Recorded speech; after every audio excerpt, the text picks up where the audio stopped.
नमस्कार, बस्तर की बात में आपका स्वागत है। मैं हूं नानू। आइए खबरों से पहले नजर डालते हैं आज की हेडलाइंस पर। विश्व दिव्यांग दिवस पर समाज कल्याण विभाग के द्वारा विविध कार्यक्रम का हुआ आयोजन। बस्तर जिले के विभिन्न क्षेत्रों से दिव्यांग बच्चे हुए शामिल। भारतीय जनता पार्टी अनुसूचित जाति मोर्चा के जिलाध्यक्ष पहुंचे जगदलपुर, कार्यकर्ताओं को किया संबोधित। क्षतिग्रस्त इंद्रावती पुल के नहीं बनने से निर्मित हो रही जाम की स्थिति, लोगों को हो रही है परेशानी। और स्वर्गीय ललित सुरजन के निधन को अपूरणीय क्षति बताते हुए प्रगतिशील लेखक संघ ने दी श्रद्धांजलि। अब खबरें विस्तार से। अंतर्राष्ट्रीय दिव्यांग दिवस पर स्थानीय विद्या ज्योति स्कूल में 3 दिसंबर को दिव्यांग बच्चों के लिए खेलकूद और सांस्कृतिक कार्यक्रमों का आयोजन किया गया, जिसमें बस्तर जिले के विभिन्न क्षेत्रों के दिव्यांग बच्चे शामिल हुए। स्थानीय जनप्रतिनिधियों द्वारा बच्चों का उत्साहवर्धन करते हुए उन्हें इस कार्यक्रम में पुरस्कार वितरित किए गए, साथ ही आवश्यक उपकरण भी उन्हें प्रदान किए गए। अंतर्राष्ट्रीय दिव्यांग दिवस के अवसर पर बस्तर जिला समाज कल्याण विभाग के तत्वावधान में आयोजित कार्यक्रम में दिव्यांग बच्चों के लिए खेलकूद और सांस्कृतिक कार्यक्रमों का आयोजन किया गया, जिसमें बस्तर जिले के विभिन्न क्षेत्रों में दिव्यांग बच्चे शामिल हुए और रंगोली, जलेबी दौड़, मटका फोड़ जैसे खेलकूद प्रतियोगिताओं के साथ ही एकल नृत्य, गायन और सामूहिक नृत्य और गायन प्रतियोगिताओं में भी भाग लिया। उपस्थित अतिथियों के साथ शिक्षकों और परिजनों ने भी बच्चों के द्वारा प्रस्तुत कार्यक्रमों की तारीफ की। कार्यक्रम के समापन के अवसर पर मुख्य अतिथि के रूप में स्थानीय विधायक और संसदीय सचिव श्री रेखचंद जैन मुख्य अतिथि के रूप में शामिल हुए। उन्होंने कहा कि हौसलों से बड़ी बड़ी समस्याओं का समाधान हो जाता है। इस दौरान महापौर सफीरा साहू ने कहा कि अगर शरीर का कोई अंग कमजोर होता है तो उन्हें अन्य अंगों से काफी अधिक शक्ति प्राप्त होती है और उनकी प्रतिभा का प्रदर्शन होता है। इस दौरान संसदीय सचिव और महापौर के द्वारा दिव्यांगजनों को ट्राइसिकल और कर्ण यंत्र भी प्रदान किए गए। विभिन्न प्रतियोगिताओं में उत्कृष्ट प्रदर्शन के लिए बच्चों को स्मृति चिन्ह और प्रमाण पत्र देकर अतिथियों ने उत्साहवर्धन किया। माना तन से मैं दिव्यांग हूँ, अक्ल से तुम भी तो हो। हमारी सोच में जो फासले हैं, वजह मेरे बुलंद हौसले हैं। लाचार नहीं, मैं सक्षम हूँ। किसने कहा मैं तुमसे कम हूँ। राष्ट्रीय दिव्यांग दिवस है। हर साल 3 दिसंबर को पूरे विश्व में अंतर्राष्ट्रीय दिवस मनाया जाता है।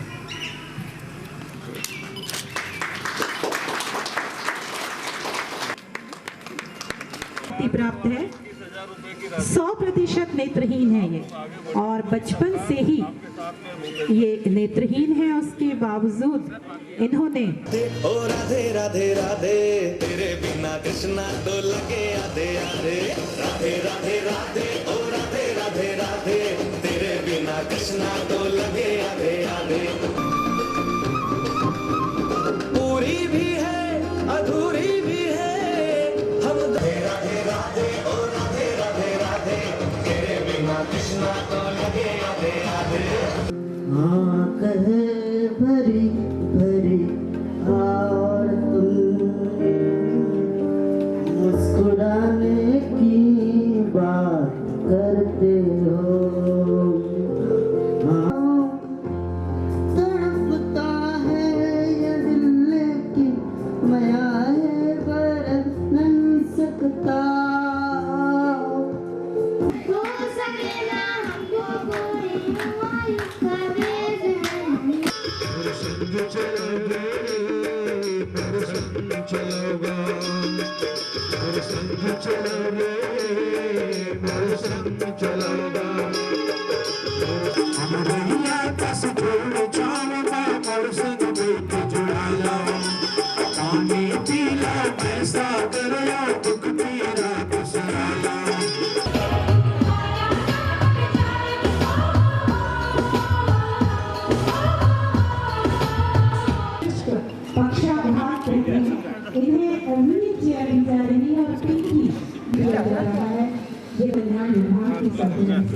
आज विश्व दिव्यांग और नाम कमाए और सफल हो, ऐसी हमारी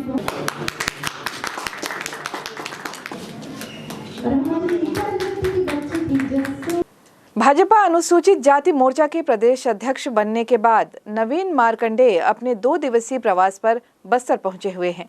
नवीन मार्कंडेय ने अपने प्रवास के दौरान शहर के भाजपा कार्यालय में शहरी और ग्रामीण क्षेत्रों के भाजपा कार्यकर्ताओं की बैठक ली और बस्तर में लगातार कमजोर होते संगठन को मजबूत प्रदान करने के लिए कार्यकर्ताओं को मोटिवेट किया और उनकी नब्ज भी टटोली। उन्होंने आगामी दिसंबर माह के आखिरी सप्ताह तक प्रदेश कार्यकारिणी की भी घोषणा करने की बात कही। अनुसूचित जाति के प्रदेश अध्यक्ष नवीन मार्कंडेय ने मीडिया से बातचीत के दौरान कहा कि प्रदेश अध्यक्ष बनने के बाद उनका यह पहला बस्तर दौरा है। मार्कंडेय ने कहा कि उन्होंने बीजेपी कार्यालय में सभी कार्यकर्ताओं को बुलाकर संगठन को मजबूत करने के लिए उनमें जोश भरा। उन्होंने कहा कि आगामी दिनों में जिस तरह से कांग्रेस सरकार पूरे प्रदेश भर में अनुसूचित जाति के वर्गों पर लगातार जो अत्याचार कर रही है, उसके खिलाफ जल्द ही आंदोलन किया जाएगा। उन्होंने यह भी कहा कि जिस तरह से निर्दोष आदिवासियों की रिहाई को लेकर कांग्रेस सरकार अपनी वाहवाही लूट रही है, असल में वह कानूनी प्रक्रिया है और जो निर्दोष ग्रामीण हैं उन्हें वैसे भी कानून प्रक्रिया के तहत छोड़ा जाना है। ऐसे में इसमें राजनीति करना औचित्य नहीं है। वहीं बस्तर में लगातार हो रहे धर्मांतरण को लेकर प्रदेश सरकार की तरफ से जल्द कोई ठोस कदम उठाने की मांग भी उन्होंने की है। इसके अलावा चुनाव में पूरे बस्तर संभाग में भाजपा का सुपड़ा साफ होने के सवाल पर उन्होंने कहा कि बस्तर के आदिवासी आज भी भाजपा के साथ है। हालांकि कुछ मुद्दे जरूर रहे जिसकी वजह से बीजेपी को बस्तर में हार का सामना करना पड़ा, लेकिन आगामी 2023 के चुनाव में फिर से बस्तर में भाजपा जीतेगी और जो योजनाएं भाजपा द्वारा चलाई जा रही थी उसे फिर से लागू किया जाएगा। क्योंकि कांग्रेस सरकार ने चुनाव के समय जितने भी वायदे किए थे उसमें से एक भी पूरा करने में सरकार नाकामयाब साबित हुई है और निश्चित तौर पर बस्तर के आदिवासियों में काफी निराशा है।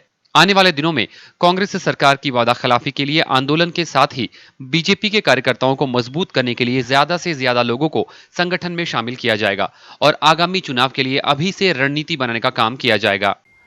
आदिवासी भारतीय जनता पार्टी के साथ पहले भी लगातार रहा है और आज भी है। परिस्थितियां और जो समय होते हैं, तत्कालीन जो मुद्दे होते हैं, वो एक मोड़ करता है कभी भी राजनीति को।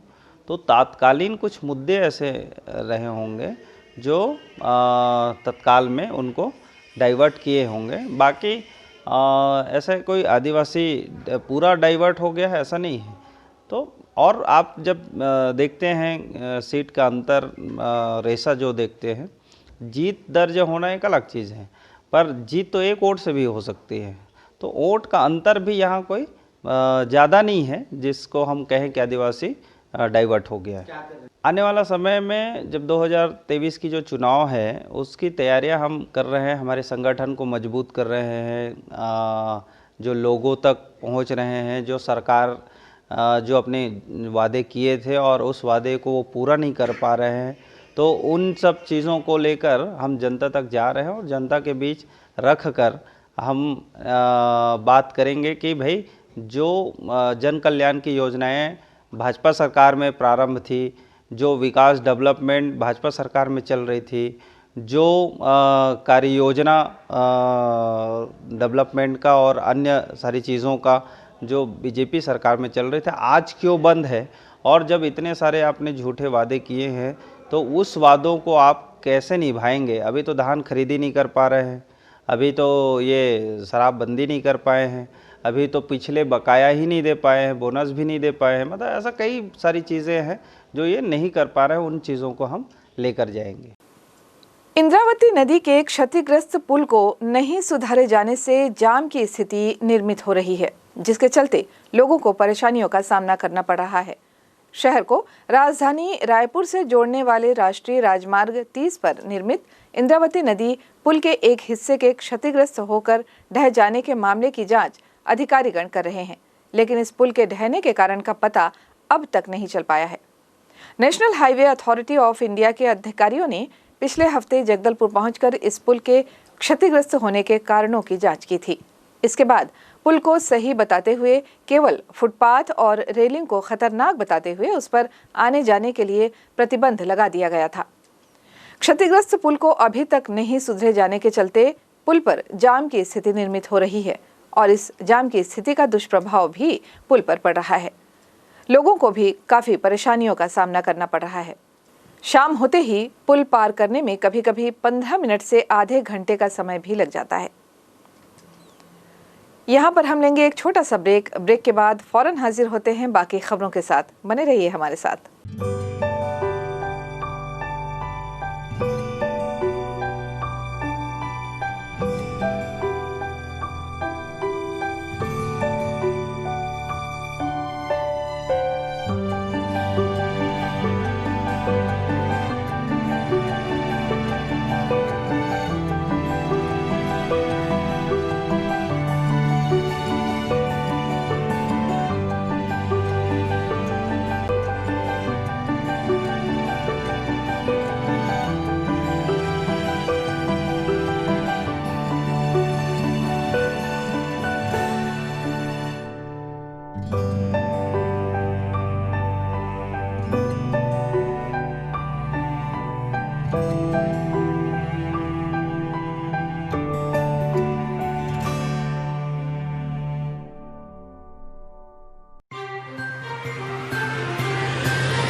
सफर जगतुगुड़ा से जगदलपुर का,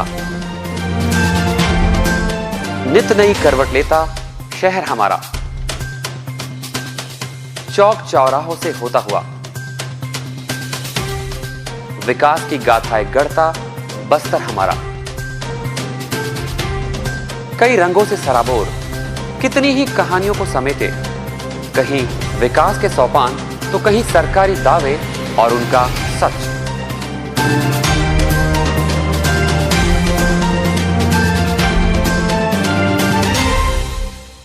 आतंक से दहलते जंगल, जमीन और जीवन, साहस और धैर्य से करवट लेती जिंदगी, राजनीति की चौसर के जाने अनजाने दांव, व्यवस्था की खूबी, कमी और खामी, खूबसूरत नजारे। अब होगी हर बात हमारे साथ, बस्तर की बात।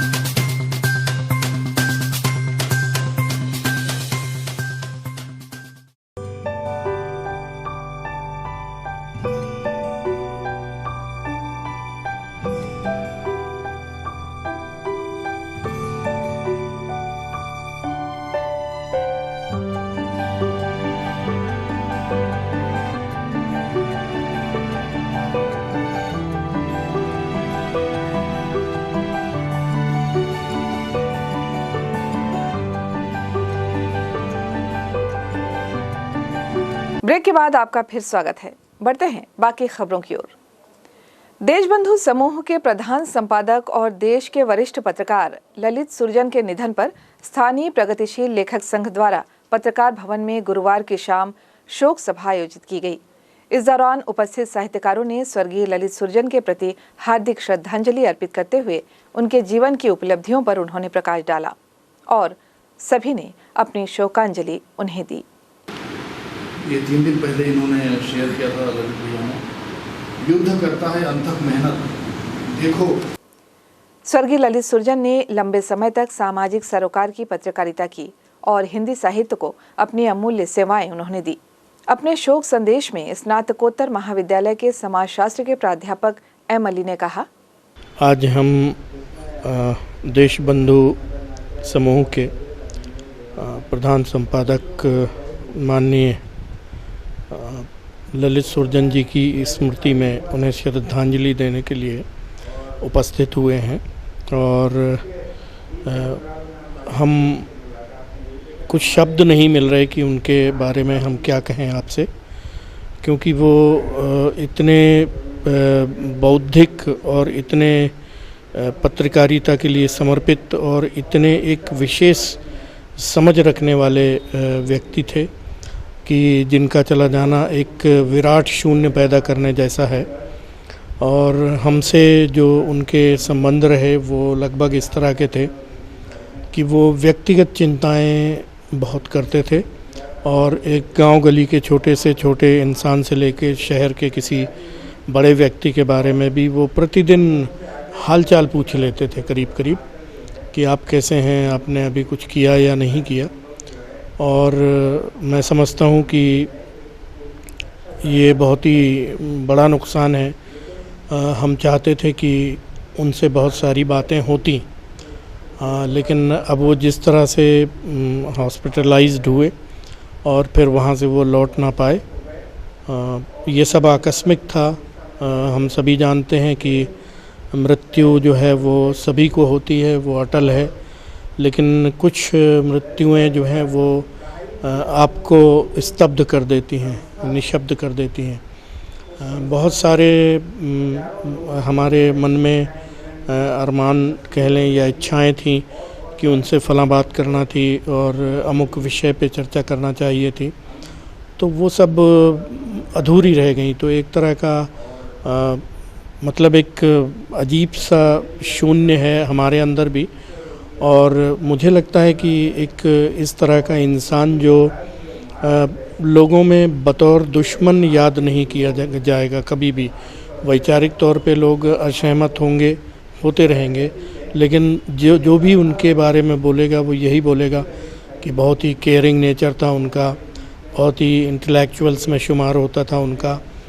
पत्रकारिता के क्षेत्र में उन्होंने कभी कोई समझौता करने की कोशिश नहीं की और ग्रामीण और छोटी छोटी जगहों के लोगों के बारे में भी जो उन्होंने ग्रामीण पत्रकारिता वगैरह देशबंधु समूह में शुरू की थी, तो उसके बारे में भी हम उन्हें हमेशा स्मरण रखेंगे। मुझे तो लगता है कि शायद एक ऐसा अवसर था कि हम अपने अपने खोल में बंद थे और उस खोल से बाहर निकाल कर वो हमें लाए थे और एक बैनर में कि इस बैनर के लिए आपको काम करना है, चाहे प्रलेस के लिए करो या एप्सो के लिए करो, शांति और एकजुटता संगठन के लिए करो, लेकिन कुछ काम करना चाहिए, कोई सामाजिक सरोकार का काम करना चाहिए। तो कल जब ये घटना हमने सुनी, अंदाज़ तो ये था कई दिनों से वो भर्ती थे हॉस्पिटल में, लेकिन उस अंदाज़ के बावजूद एक अजीब सा मतलब स्तब्धता थी अपने अंदर, अच्छा नहीं लग रहा था। तो ये समझ लीजिए कि दुनिया में बहुत सारे लोग ऐसे होते हैं जो जिन जीवन का परित्याग करते हैं, लेकिन उनके बारे में हम कभी इस तरह से नहीं सोचते या उनके बारे में हमारी अनुभूतियाँ वैसी नहीं होती जैसी ललित जी के बारे में थी। यानी शायद देर रात तक तो हमको ये समझ में नहीं आया कि हम उनके बारे में लिखें तो क्या लिखें। हालांकि एक अंदाज़ था कि शायद अस्पताल से न लौट पाएँ, लेकिन शोक संवेदना व्यक्त करने लायक शब्द भी कुछ सूझ नहीं रहे थे कि क्या किया जाए। और लगभग आज जब हम उनके साथ में अपने संस्मरणों को बांट रहे हैं एक दूसरे के साथ में, तो पोजीशन यही है कि कोई भी उनके बारे में कोई ऐसी बात नहीं कह पा रहा है जो हम अपने सामान्य जीवन में जिन लोगों से जुड़े होते हैं और जिनके बारे में हम कभी नेगेटिव भी बोल सकते हैं कि फला आदमी फला तरह का था। तो अभी जिन लोगों का भी संवाद यहाँ पर हो रहा है वो सभी उनके बड़प्पन, उनकी विनम्रता, ख़ास तौर पे विनम्रता की चर्चा कर रहे हैं कि वो किस तरह से लोगों से जुड़ते थे और किस तरह से लोगों को इनकरेज करते थे कि आपको सामाजिक सरोकारों के लिए काम करना है। मेरे ख़्याल से इतना पर्याप्त होगा। और आपने मुझे बाइट देने के लिए इनवाइट किया, मैं बहुत गौरवान्वित महसूस कर रहा हूँ कि मैं उनके बारे में कह रहा हूँ। हालांकि उस परिवार से शायद सन 82 से ये यहाँ पे बस स्टैंड के पास गोयल धर्मशाला है, वहाँ पे प्रगतिशील लेखक संघ का सम्मेलन हुआ था और मैं जगदलपुर में पहली बार अपनी नौकरी के सिलसिले में आया था। तो उनके परिवार के बारे में एक मतलब आतंकित टाइप था बौद्धिकता को लेके, लेकिन मेरा जुड़ाव तब से था। लेकिन सीधा सीधा परिचय तो बहुत बाद में हुआ। मैं उनसे परिचित था, वो मुझसे परिचित नहीं थे, लेकिन जो दो पक्षीय संबंध होते हैं वो काफ़ी बाद में हुए। तो आप कह सकते हैं कि उस समूह को, उनके विचारों को हम लगभग 40 सालों से तो जानते ही थे और इस जानकारी का स्रोत जो था वो जगदलीपुर था। यानी गोयल धर्मशाला में अगर कोई सम्मेलन नहीं हो रहा होता तो हमारा जुड़ाव भी उनसे नहीं हुआ होता। लेकिन जो उन्होंने हमसे जो एक पहल करके संपर्क किया, वो बहुत बाद की बात है। और तब मैंने जाना कि इंसान इतना अच्छा भी हो सकता है। इसी क्रम में प्रगतिशील लेखक संघ के पदाधिकारी मदन आचार्य ने अपनी संवेदनाएं व्यक्त करते हुए कहा, मैं प्रगतिशील लेखक संघ जगदलपुर की ओर से परम आदरणीय स्वर्गीय ललित सुरजन जी के प्रति हार्दिक श्रद्धांजलि अर्पित करता हूँ। पूरे देश, पूरे प्रदेश में प्रगतिशील और जनवादी ताकतों के वो पहरुए रहे हैं।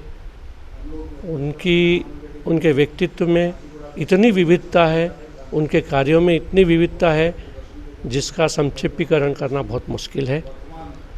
जहाँ वो एक बहुत अच्छे संपादक, पत्रकार, साहित्यकार थे, उसके साथ ही साथ समाज चेता जो उनकी छवि थी वो बहुत महत्वपूर्ण थी। समाज में क्या चल रहा है, राजनीति में क्या चल रहा है, सांस्कृतिक क्षेत्र में क्या चल रहा है, सबकी नब्ज पर उनकी उंगली थी और वो चीज़ों को बहुत करीने से देखते थे, समझते थे और उसके बाद अपने विचार व्यक्त करते थे। प्रगतिशील लेखक संघ, इप्टा, हिंदी साहित्य सम्मेलन, एप्सो के अतिरिक्त भी बहुत सारे ऐसे संगठन हैं जिसके माध्यम से उन्होंने देश की, साहित्य की सेवा की है। प्रगतिशील लेखक संघ के जिलाध्यक्ष जगदीश दास ने इसे हिंदी साहित्य के लिए अपूर्णीय क्षति बताते हुए कहा, उनका कुशल जो व्यक्तित्व है, सभी के प्रति आत्मीयता भरा व्यवहार है और संगठन की बनाने की क्षमता थी उनकी। और सबसे बड़ी बात यह है कि पत्रकारिता के जगत में के साथ साथ उनकी जो साहित्य के क्षेत्र में जो उनका दखल था वो बहुत महत्वपूर्ण था। और वे एक जन सरोकारों से प्रतिबद्ध, संबद्ध पत्रकार थे। पूरा एक समूह जो देशबंधु का समूह है वो इनसे जुड़ा रहा और उसकी जो प्रतिबद्धता है जनता के प्रति हमेशा बनी रही, चाहे वो ग्रामीण क्षेत्रों की रिपोर्टिंग को लेकर हो या प्रलेस प्रगतिशील लेखक संघ में जो हमारे नए नए लेखक हैं, कवि हैं, उनको लेकर नव लेखन की जो कई प्रकार की कार्यशालाएं आयोजित करना ललित भैया बहुत कुशलता से करते थे। और जो देश के वर्तमान हालात हैं उनके प्रति भी उनकी चिंता लगातार बनी रहती थी, न केवल देश बल्कि विश्व जगत में भी, चाहे विश्व शांति को लेकर हो, निरस्त्रीकरण को लेकर हो और जो भयानक रूप से सामने आ रही हमारे देश में सांप्रदायिकता की बात को लेकर हो, वो बहुत चिंतित रहते थे।